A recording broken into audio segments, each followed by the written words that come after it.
Hello everyone. आज मैं आप लोगों को सिल्डेनाफिल साइट्रेट के बारे में बताना चाहता हूँ।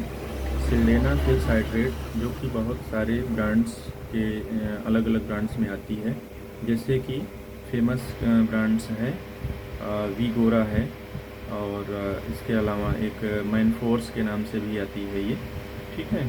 तो लोग इसे बहुत सारे लोग इसे इस्तेमाल करते हैं, लेकिन उन्हें ये नहीं पता होता है कि हमें किस मात्रा में इसे इस्तेमाल करना चाहिए और कितनी डोज से इसे शुरुआत करना चाहिए। जो पहली बार ले रहे हैं उन्हें कितनी मात्रा में लेना चाहिए, और जो 65 ईयर्स के ऊपर के जो लोग हैं उनको कितने मात्रा में इसे लेना चाहिए, ये नहीं मालूम होता है। और किन बीमारियों में इसे नहीं लेना चाहिए, तो ये सब हम आपको आज बताने वाले हैं कि सिल्डेनाफिल को कैसे उपयोग करें, ठीक है। तो पहली चीज़ तो ये जान लेते हैं कि इसे किन बीमारियों में नहीं लेना है। तो जिसमें पहला है कि हिपैटिक इम्पेयरमेंट, यदि आपका लीवर ख़राब हो रहा है, ठीक है, लीवर में कोई समस्या है, तो इस दवा का उपयोग आपको नहीं करना चाहिए, ठीक है। और दूसरा है कि किडनी की समस्या, ठीक है, किसी के किडनी में किसी भी तरह की खराबी है तो उनको भी इस दवा का उपयोग नहीं करना चाहिए, और यदि करना भी है तो लो डोज में इसे दिया जा सकता है, ठीक है। और इसके अलावा होता है कार्डियक जो पेशेंट्स होते हैं जिन्हें हार्ट की समस्या होती है, तो उनमें यदि जो है सेक्सुअल एक्टिविटी को रोका गया है डॉक्टर के द्वारा, तो ऐसे पेशेंट्स को भी ये दवा सिल्डेनाफिल साइट्रेट नहीं देना चाहिए। तो इसके अलावा अब हम जान लेते हैं कि इस दवा का जो साइड इफ़ेक्ट्स है वो क्या है। तो इसका जो साइड इफ़ेक्ट है वो आपको चेस्ट में पेन हो सकता है, सीने में आपको दर्द की समस्या हो सकती है, और एलर्जिक रिएक्शन हो सकता है इसकी वजह से, एंजाइना जिसे बोलते हैं वो होता है, और बीपी इसमें कभी कभी बढ़ जाता है कुछ पेशेंट्स में कम हो जाता है। जिनमें कम हो जाता है उन्हें हाइपोटेंशन बोलते हैं, और यदि बढ़ जाता है तो उसे हाइपरटेंशन कहते हैं। हार्ट की धड़कन बढ़ सकती है, कुछ पेशेंट्स में डायरिया भी हो सकता है, और हेडेक भी होता है कुछ पेशेंट्स में। तो इस तरह के साइड इफ़ेक्ट्स इसमें होते हैं।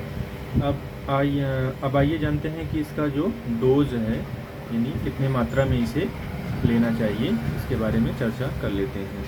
इसका जो यूजुअल डोज है वो 50 mg 50 mg लेना है, और इसे सेक्सुअल इंटरकोर्स के 1 घंटे पहले लेना होता है, ठीक है।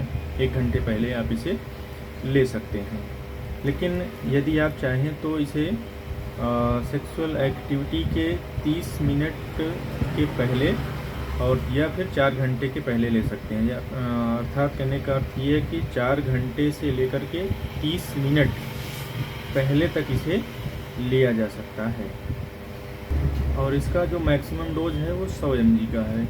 100 mg आप इसे दिन भर में एक बार में मतलब ले सकते हैं, दिन में एक बार 100 mg से लिया जा सकता है। और इसमें क्या बताना था, हाँ, इसका जो 65 ईयर्स के जो ऊपर के लोग हैं उनको क्या करना है कि 25 mg में लेना है, ठीक है ना, लो डोज में लेना है। और जो हमने बताया कि रीनल इम्पेयरमेंट है, जैसे मतलब किसी किडनी ख़राब है, किसी का लीवर ख़राब है, तो उनको क्या करना है कि 25 mg में आप सावधानीपूर्वक उन्हें आप दे सकते हैं, ठीक है। और जो हार्ट के पेशेंट्स हैं जिनको जो है सेक्सुअल एक्टिविटी को रोका गया है, उन्हें ये दवा बिल्कुल नहीं लेना है, ठीक है। और इस दवा के बारे में एक चीज़ और मैं बता दूं, इसका सिर्फ एक ही काम है, इरेक्टाइल डिसफंक्शन को ठीक करना। सिर्फ इरेक्शन के लिए इस दवा का इस्तेमाल किया जाता है। कुछ लोग सोचते हैं कि इसे जो है हम प्रीमेच्योर इजैकुलेशन के लिए भी इस्तेमाल करने के लिए लोग सोचते हैं। तो PME अर्थात प्री मैच्योर इजैकुलेशन में ये कोई काम नहीं करती है, ठीक है। उसकी अलग दवा आती है, वो किसी दिन मैं उसका अलग से वीडियो बना दूंगा। और बाकी इसको जो है सिर्फ इरेक्शन के लिए ही इस्तेमाल किया जा सकता है, ठीक है। धन्यवाद।